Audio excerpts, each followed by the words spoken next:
India TV9 news Maharashtra. सर्वोच्च न्यायालयाच्या आदेशानंतर स्थानिक स्वराज्य संस्थांच्या निवडणुकीचा मार्ग मोकळा झाला आहे.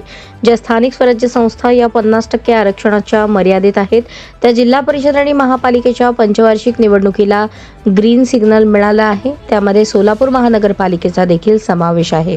त्यामुळे सोलापूर शहरातील अनेक माजी नगरसेवक आणि इच्छुकांची आपापल्या प्रभागानुसार चाचपणी सुरू झाली आहे.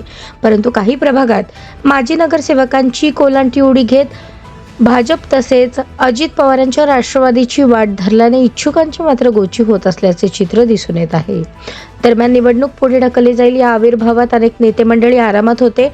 निवडणुकीची तयारी जोमाने केली नव्हती, परंतु सर्वोच्च न्यायालयाच्या सुनावणीनंतर मात्र सर्वच पक्षीय नेते खडबडून जागे झाले आहेत. निवडणुकीला अजून अवधी आहे, नंतर बघू असे म्हणत नॉट रिचेबल झालेले माजी नगरसेवक तात्काळ रेंजमध्ये आले आहेत. तर दुसरीकडे मतदार याद्यांचा घोळ अद्यापही कायम आहे.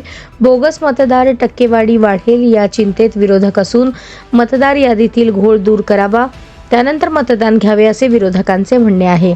परंतु याच गोंधळात निवडणुका पार पाडण्याचा चंग जणू निवडणूक आयोग आणि राज्य सरकारने बांधल्याचे दिसून येत आहे. मतदार यादीतील घोळ दूर करण्यासाठी ज्या महापालिका स्तरावर वेबसाईटद्वारे अर्ज भरण्यासंबंधी सूचना जारी केल्या आहेत, त्यानुसार सोलापूर महानगरपालिकेच्या वेबसाईटवर देखील नावात बदल किंवा अन्य काही चुका मतदार यादीत आढळल्यास अर्ज भरण्यासंबंधी नियोजन करण्यात आले आहे. मात्र निवडणुकीच्या तोंडावर ही प्रक्रिया पूर्णत्वास जाईल का अशी साशंकता व्यक्त केली जात आहे.